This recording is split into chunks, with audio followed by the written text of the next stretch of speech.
फरायसा आफादा माहारिनि सम्पद बेखौ जोथोन लानाय बेखौ मोजाङै बाहायनाया बर' माहारिनि दायित्व कर्तब्य। दुलाराय बर' फरायसा आफादनि जोनोमनि थांखियानो बर' माहारिखौ बुहुमाव गेरेमसा माहारि हिसाबै दानाय।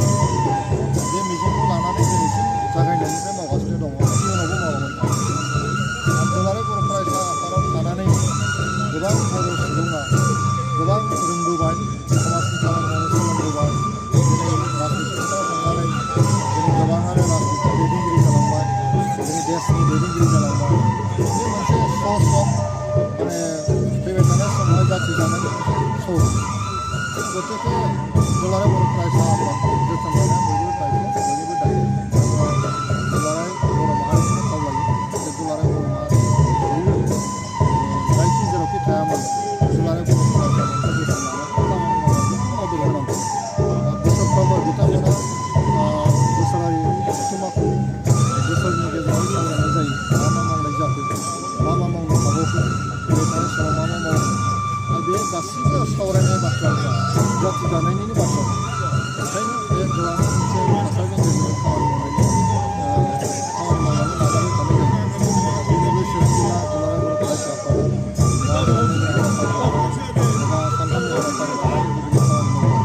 आरो गेवलां मेलाव बिथांमोना जेरैबायदि फोसावबाय, दिनैबो डेलिगेट बिथिङाव फैबाय थानाय समाव मा मा मावगोन बेखौ रायजोनि दिनै बिथांमोना फोरमायबाय।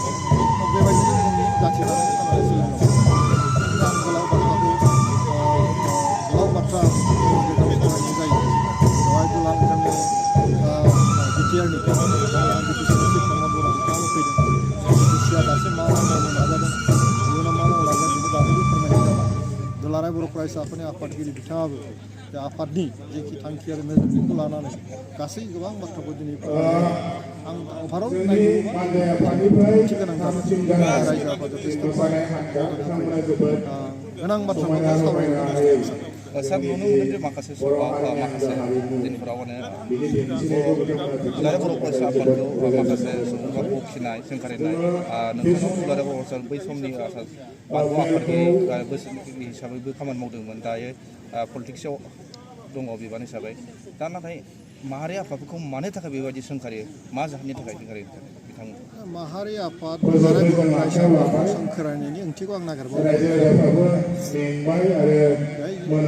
दुलाराय बर' फरायसा आफादखौ रायनांगौ होननानैबो आं सानो।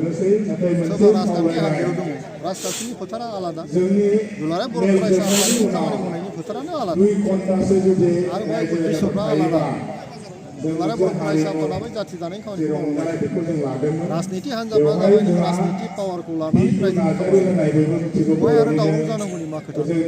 खोथाया जाबाय मा, जाय बेक्तिया दुलाराय बर' फरायसा आफादनि बेकग्राउन्डखौ मिथिया, दुलाराय बर' फरायसा आफादा जाथिजों मा सोमोन्दो दं, जाथिनि थाखाय मा मावलांबाय थानो नाजादों, बे बाथ्राखौ मोजाङै मिथिनोबो नाजायाखै, मिथियाखै। बेखायनो बेबायदि मिथियै मानसिफ्रासो दुलाराय बर' फरायसा आफादखौ रायो।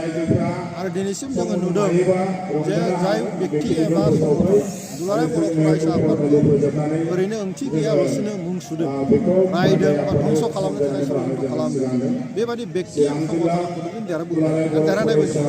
खारन दुलाराय बर' फरायसा आफादा जाथिनि गोरबोआव हाबनानै दं। आरो दुलाराय बर' फरायसा आफादा जाथिनि गोरबोआव हाबनानै दं, जाथिनि थाखाय मोजां खामानि मावलांबाय थानायनि थाखायनो दिनै रायजो राजाफ्रा मोजां मोनो। गतिके नों बर' मानसिफ्रा सोरबा दैदेनगिरिया दुलाराय बर' फरायसा आफादखौ रायोबा बेखौ गाज्रि मोनजागोन आरो। गतिके आं खावलायो, गाव गावबागाव जेरावखि थाया मानो बिबानखौ मावलायो।